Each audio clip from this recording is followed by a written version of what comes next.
2026 നിയമസഭാ തെരഞ്ഞെടുപ്പിന് മുന്നോടിയായി കോൺഗ്രസ് നേതൃത്വം നൽകുന്ന UDF ഒരു ശുദ്ധികലശത്തിന് തയ്യാറെടുക്കുകയാണ് കോൺഗ്രസ് നേതൃത്വം.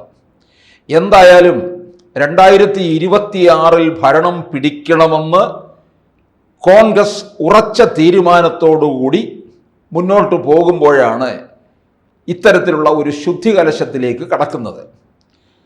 ഉറപ്പുള്ള സീറ്റുകളിൽ ഇറക്കേണ്ട സ്ഥാനാർത്ഥികളെ പോലും അതിൻ്റേതായ രീതിയിൽ തീർച്ചപ്പെടുത്തുക, ഘടകകക്ഷികൾക്ക് കൊടുക്കുന്ന സീറ്റുകൾ ഉറപ്പായും അത് നിയമസഭയിൽ എത്തിക്കാൻ കഴിയുക, ഇങ്ങനെയുള്ള ചില നിർദ്ദേശങ്ങൾ ഘടകകക്ഷികൾക്കും വയ്ക്കുന്നുണ്ട്.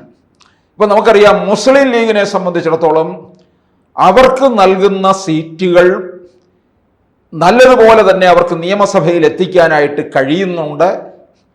അവരുടെ ഭാഗത്തു നിന്നൊരു വീഴ്ചയും ഉണ്ടാകത്തില്ല. ഇപ്പോൾ 2021 കേരള കോൺഗ്രസ് മാണി വിഭാഗവും UDFനോടൊപ്പം ഉണ്ടായിരുന്നതാണ്. 2021 ഇവിടെ നിന്ന് ഇറങ്ങിപ്പോയത്.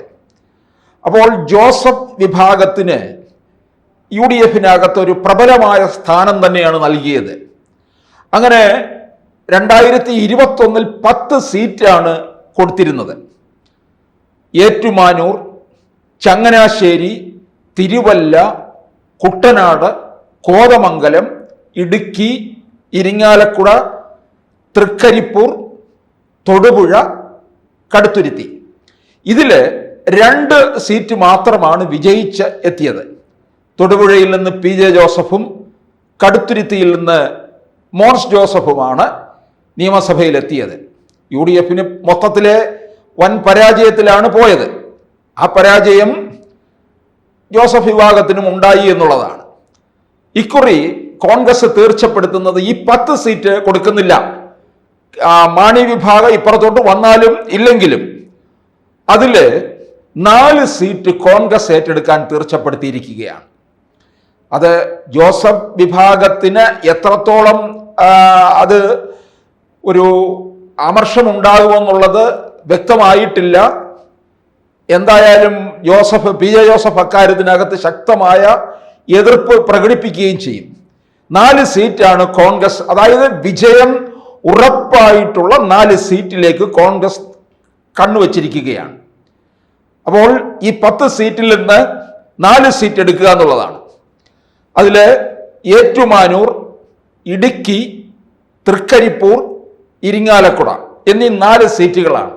ഈ 4 സീറ്റുകളിൽ തീർച്ചയായിട്ടും വിജയം ഉറപ്പാക്കാൻ കഴിയും എന്നുള്ള കണക്കുകൂട്ടലിൽ തന്നെയാണ് കോൺഗ്രസ് നിൽക്കുന്നത്. കാരണം ഘടകകക്ഷികളിലേക്ക് ഇത്രത്തോളം ജോസഫ് ഗ്രൂപ്പിന് 10 സീറ്റ് പോയി കഴിഞ്ഞാൽ കോൺഗ്രസ് ഉണ്ടാക്കുന്ന നഷ്ടം വലുതാണ്. അതുമല്ല, മുസ്ലിം ലീഗ് കൂടുതൽ സീറ്റ് ചോദിക്കാനുള്ള സാധ്യതയുമുണ്ട്.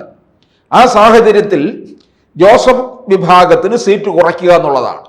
അപ്പോൾ 4 സീറ്റിലേക്ക് വരുമ്പോൾ ഈ മറ്റ് 6 സീറ്റിൽ ജോസഫ് വിഭാഗം എടുക്കുന്നതും മത്സരിക്കുന്നതുമായ സ്ഥാനാർത്ഥികളിലേക്കൊന്ന് പോയാൽ, ഇപ്പോൾ നിലവിലുള്ള സീറ്റ് എന്ന് പറയുന്നത് ഒന്ന് തൊടുപുഴ.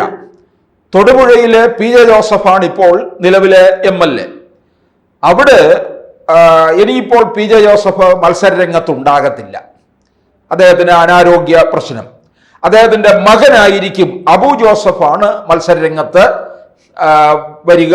അബു ജോസഫിനെ തന്നെ രംഗത്തിറക്കി കഴിഞ്ഞിരിക്കുകയാണ്. തൊടുപുഴയിൽ വലിയ ഒരു ജനപ്രീതിയൊക്കെ നേടിക്കഴിഞ്ഞിട്ടുമുണ്ട്. അത് PJ ജോസഫിൻ്റെ മകൻ എന്നുള്ള രീതിയിലും പിന്തുടർച്ചക്കാരൻ എന്ന രീതിയിലും അബുവിന് അവിടെ വലിയ ജനകീയതയാണുള്ളത്. അത് അന്ന് 2021 മാണി വിഭാഗത്തിനാണ് LDF കൊടുത്തിരുന്നത് ആ സീറ്റ്. അപ്പോൾ ഒരുപക്ഷെ അത് LDFിലെ മാണി വിഭാഗം തന്നെ ആയിരിക്കും മത്സരിക്കാൻ ഇറങ്ങുക. ഒരുപക്ഷെ ജോസ് കെ മാണി വിഭാഗം ഇപ്പുറത്തേക്ക് വന്നാൽ അത് CPM ആരിലേക്ക് പോകുമെന്നുള്ളതും അറിയേണ്ടിയിരിക്കുന്നു. അപ്പോൾ എന്തായാലും തൊടുപുഴയിൽ അബു ജോസഫ് ആയിരിക്കും, പാർട്ടിയുടെ ചെയർമാൻ സ്ഥാനത്തായിരിക്കും PJ ജോസഫ് തുടരുക. കടുത്തുരുത്തിയെ സംബന്ധിച്ചിടത്തോളം തർക്കമില്ലാത്ത ഒരു കാര്യമാണ്. ഇതിനിടയ്ക്ക് കടുത്തുരുത്തി ജോസ് കെ മാണി നോട്ടമിട്ടതായിട്ടും സർവേ നടത്തിയതായിട്ടും അറിയാൻ കഴിഞ്ഞിട്ടുണ്ട്. കാരണം ജോസ് കെ മാണിക്ക് പാലയിൽ സുരക്ഷിതമല്ല LDF-ൽ നിന്നാൽ. UDF-ലേക്ക് വന്നാൽ മാണി സി കാപ്പനൊട്ട് മാറിക്കൊടുക്കുകയുമില്ല. ആ സ്ഥിതിക്ക് കടുത്തുരുത്തി നോക്കാം എന്ന് കരുതിയതാണ്. പക്ഷെ കടുത്തുരുത്തിയിലേക്ക് ഒരുപക്ഷെ ജോസ് കെ മാണി LDF-ൽ തുടരുകയാണെങ്കിൽ വരും. UDF-ൽ വന്നാൽ കടുത്തുരുത്തി കൊടുക്കത്തില്ല. കാരണം കടുത്തുരുത്തി ജോസഫ് ഗ്രൂപ്പിന് തന്നെയായിരിക്കും. അത് മോൻസ് ജോസഫ് തന്നെയായിരിക്കും. കഴിഞ്ഞ 4 തവണയായിട്ടും വിജയിച്ചു വരുന്നതും ഒരു വലിയ പ്രിയനായിട്ടുള്ള ഒരു നേതാവായി മാറിയിരിക്കുകയാണ് മോൻസ് ജോസഫ്. UDF അധികാരത്തിൽ വന്നാൽ മോൻസ് മന്ത്രിയുമായിരിക്കും. അത് കഴിഞ്ഞാൽ കോതമംഗലത്ത് പണ്ട് TU കുരുവിളയായിരുന്നു അവിടുത്തെ സ്ഥാനാർത്ഥി. അതുപോലെ MLA-യും അവിടെ CPM ആണ് മത്സരിച്ചുകൊണ്ടിരുന്നത് LDF-ൽ നിന്ന്. അപ്പൊ കോതമംഗലത്ത് ഷിബു തെക്കുംപുറം മത്സരിക്കുമെന്നാണ് അറിയാൻ കഴിഞ്ഞിട്ടുള്ളത്. അതുപോലെ തിരുവല്ല മാത്യു ടി തോമസ് ആണ് നിലവിലെ MLA. മാത്യു ടി തോമസ് ഇപ്പോൾ അദ്ദേഹത്തിന് ജനവികാരത്തെ മാനിച്ചുകൊണ്ട് ഒരുപക്ഷെ മാറ്റി നിർത്താനുള്ള സാധ്യതയും കാണുന്നുണ്ട്. പക്ഷേ മാത്യു ടി തോമസ് വീണ്ടും മത്സരിക്കാൻ ഇറങ്ങിയാൽ അത് പരാജയത്തിലേക്ക് പോകാനുള്ള സാധ്യതയാണ് കാണുന്നത്. അതുപോലെ അവിടെ ജോസഫ് ഗ്രൂപ്പിൽ നിന്ന് അവിടെ മത്സര രംഗത്തേക്ക് ഇറങ്ങുന്നത് വർഗീസ് മാമനാണെന്നാണ് അറിഞ്ഞിട്ടുള്ളത്. അദ്ദേഹം മർത്തോമ സഭക്കാരനാണ്. മർത്തോമ സഭയുടെ ആസ്ഥാനവുമാണ് തിരുവല്ല. മാത്യു ടി തോമസും മർത്തോമ സഭ തന്നെയാണ്. അതുപോലെ BJP-യിൽ നിന്ന് മത്സരിക്കുന്നത് അനൂപ് ആന്റണി ആയിരിക്കും. അവിടെ ഒരുപക്ഷെ മത്സരം UDF-ഉം BJP-യും തമ്മിലുള്ള മത്സരമായിരിക്കാൻ സാധ്യത ഏറുന്നുണ്ട്. അല്ലെങ്കിൽ അതിശക്തമായ ത്രികോണ മത്സരത്തിലേക്കും പോകും. കാരണം അനൂപ് ആന്റണി അവിടെ ഇറങ്ങുമ്പോൾ അത് BJP-യിലെ ക്രൈസ്തവ മുഖമാണ്. ഓർക്കണം, അനൂപ് ആന്റണിക്ക് വലിയ ജനപ്രീതി കിട്ടിയിട്ടുള്ള ഒരു യുവ നേതാവാണ്. ആ ഒരു സാഹചര്യത്തിലും മർത്തോമ സഭയുടെ വലിയ പിന്തുണ, പ്രത്യേകിച്ച് ക്രൈസ്തവ സഭകളുമായിട്ടൊക്കെ തന്നെ BJP ഏറെ അടുത്തിട്ടുണ്ട്. പ്രത്യേകിച്ച് മർത്തോമ സഭയ്ക്കും BJP-ക്കും തമ്മിൽ ഒരു വലിയ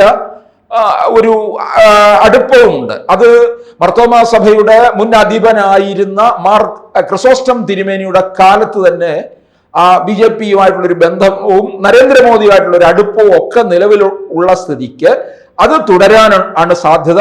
അപ്പോൾ അങ്ങനെ വരുമ്പോൾ BJP കണക്ക് കൂട്ടുന്ന ഒരു A-ക്ലാസ് മണ്ഡലമാണ് തിരുവല്ല. അപ്പോൾ അവിടെ ഈ വർഗീസ് മാമനായാലും മാത്യു ടി തോമസ് ആയാലും BJP-യോട് അല്പം കടുത്ത മത്സരത്തിലേക്ക് പോകേണ്ടി വരും. അത് പിന്നെ മറ്റ് 2 പേർക്കും മുന്നണികൾക്കും അല്പം പ്രയാസപ്പെടേണ്ടി വരും എന്നുള്ളത് ഉറപ്പാണ്. അപ്പോൾ തിരുവല്ലയിൽ മുൻപ് ഒരു കാലത്തും ഉണ്ടാകാത്ത തരത്തിലുള്ള അതിശക്തമായ ഒരു മത്സരത്തിലേക്കായിരിക്കും പോകുക. പിന്നീട് വരുന്നത് കുട്ടനാട് മണ്ഡലമാണ്. കുട്ടനാട് മണ്ഡലത്തില് അന്ന് തോമസ് കെ തോമസിനോട് പരാജയപ്പെട്ടത് 2016 ജേക്കബ് എബ്രഹാമാണ്. ഇപ്പോൾ ഈ മത്സരിക്കാൻ ഇറക്കുന്നത് ജോസഫ് ഗ്രൂപ്പിൽ നിന്ന് റെജി ചെറിയാനെയാണ്. അദ്ദേഹം ഒരു വ്യവസായി കൂടിയാണ്. അത് 2026 റെജി ചെറിയാനെ ആയിരിക്കും മത്സരിക്കാൻ ഇറക്കുന്നത്. അതുപോലെ മറ്റു ജോസഫ് ഗ്രൂപ്പ് എടുക്കുന്ന മറ്റൊരു മണ്ഡലമാണ് ചങ്ങനാശ്ശേരി. ചങ്ങനാശ്ശേരിയിലും വളരെ പ്രഗത്ഭനായ ഒരു സ്ഥാനാർത്ഥിയെ തന്നെ ഇറക്കി മണ്ഡലം തിരിച്ചു പിടിക്കണമെന്നുള്ള കണക്കുകൂട്ടലിൽ തന്നെയാണ് ജോസഫ് വിഭാഗം മുമ്പോട്ട് പോകുന്നത്. കൂടുതൽ വാർത്തകളും വിശേഷങ്ങളും നിങ്ങളിലേക്ക് എത്താൻ ABC മലയാളം സബ്സ്ക്രൈബ് ചെയ്യുക, ബെൽ ബട്ടണും അമർത്തുക.